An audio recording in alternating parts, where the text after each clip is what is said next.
But then with the foundation, it was a more concentrated effort. Yeah. So tell me about some of the projects and some of the outreach that you do. Sure. So through the foundation, there's education outreach where we will go into schools, community centers, neighborhoods, universities, wherever it's an open door, and either bring lectures if it's for higher education or workshops for younger students. The workshops could be a 1 hour, 1 week, 1 month residency, depending on funding and time availability. So we do it all. We teach analog or film and digital photography, depending on the needs and interests of the people that we're serving. So for projects, we do the art education, then we also do public works of art. A lot of people that I serve probably won't go to the MoMA or the Met, but they'll walk down to their bodega and maybe see some artwork. Yeah. So if I can put artwork between them and their home, I could help curb some of this art insecurity that's going on. A lot of times we talk about food insecurity, which is the thing, but I definitely believe that there's an art insecurity where a lot of people who look like me don't feel like the arts is for them. They think it's for other people. So by doing public artwork, they're able to see themselves in art, and hopefully that will help spark interest to say, hey, let me see where else I can find art that looks like me and about people like me.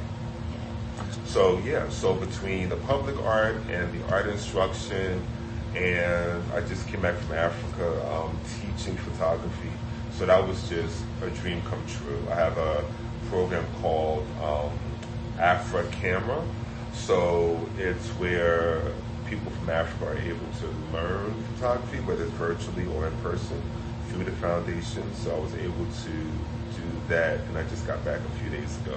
So I'm still suffering from jet lag. But it's good. It was so worth it. So how long were you there? I was there for 3 weeks. 3 weeks? Yeah. That is fantastic. It is so wonderful. And I'm looking forward to going back soon, hopefully. Yeah. So while you're setting your roots here in Camden, you also have sort of a vision for beyond. And absolutely. Yeah, I would love to eventually set up photo workstations across the United States and overseas, so that way people can learn photography without having to worry about buying a camera or paying for classes. So that's my big dream. Yeah. So when you think about, you mentioned your sister as sort of a point of inspiration in terms of you kind of embracing art. Were there any other influences or inspirations in your education or just in your circle? Many. I would say Black history and culture is a big catalyst for the work that I create. My father gave me a huge introduction to learning about who I am and where we come from at an early age. And that really springboarded me to really dig deeper and learn about the true history as opposed to all the lies that was going out and still going around. So with that, I started seeing myself in people from a historical context. So I could look at pictures of Frederick Douglass and just all these poets and creators and inventors, and know that our history goes beyond slavery, and our future is wrapped up in the dreams and ideals of really the artist, really, because we are the tastemakers, and we're also the compass to show where we need to be going, right?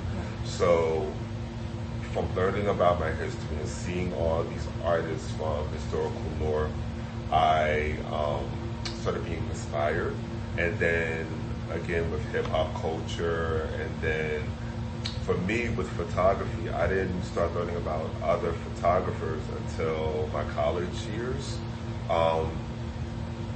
Because I just didn't see a lot of photographers besides a few friends who were into photography, but I didn't know about, James Van Der Zee or any photographers, Gordon Parks, until later on in life, in my college years. But yeah, so as far as influences, besides the graffiti and besides history, just conversations, listening to music, being exposed to different situations and internalizing it, and out of those feelings, creating ideas that I wanted to have shown photographically. That was also a big influence. Just conversing and being around people is just a huge influence.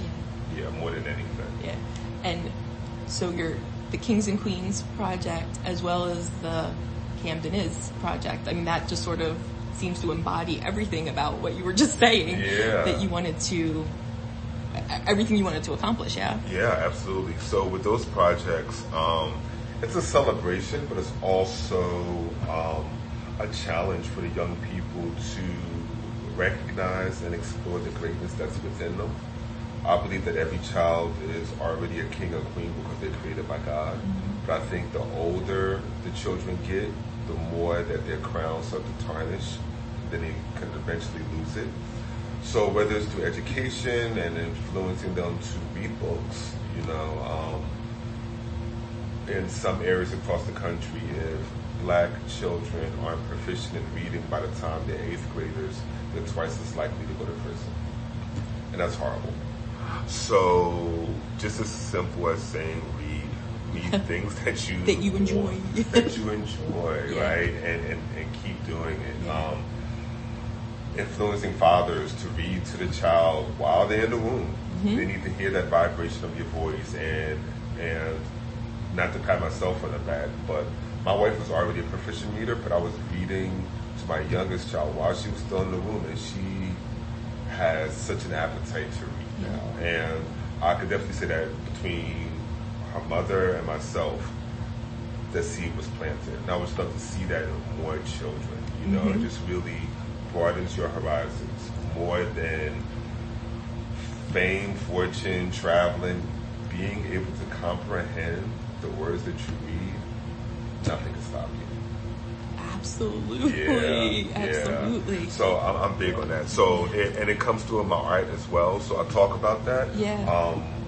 Whether it's with the Kings and Queens project, so with every student that I photographed, and at that one school, it was over 300 students over a 2-day period. It was crazy.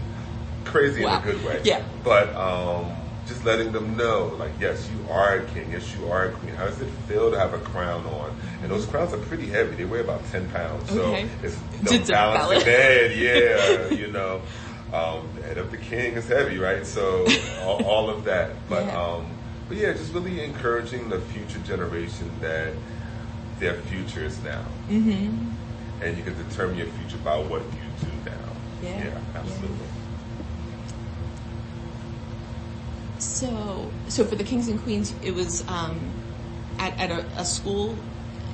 It was at two schools. Yeah, I had the idea. I was always photographing children with Kings and Queen crowns, but I knew I was approached to do a mural where 14 students would be featured.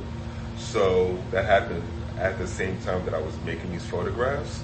So myself and the 2 school principals and a liaison, not a liaison, but a director of a program at Rutgers University, we all came together and selected the 14 students, and through a process called parachute cloth, we printed the images on these huge sheets of cloth and adhered them to the wall, and they're still there now. And if nobody bothers it, it'll be there for the next 20 years, right? But yeah, we have like graffiti proofing on it and the whole 9 yards. But it's a beautiful thing because they're very large and you can see it from a distance. And beforehand, it was just blight. So because of this, we helped bring beauty to that neighborhood. Yeah, it was great. Yeah. And I've seen the Camden Is like around, just driving around the city, and it's powerful. Thank you. It's powerful. Thank you. It's a fun project. I'm still doing it.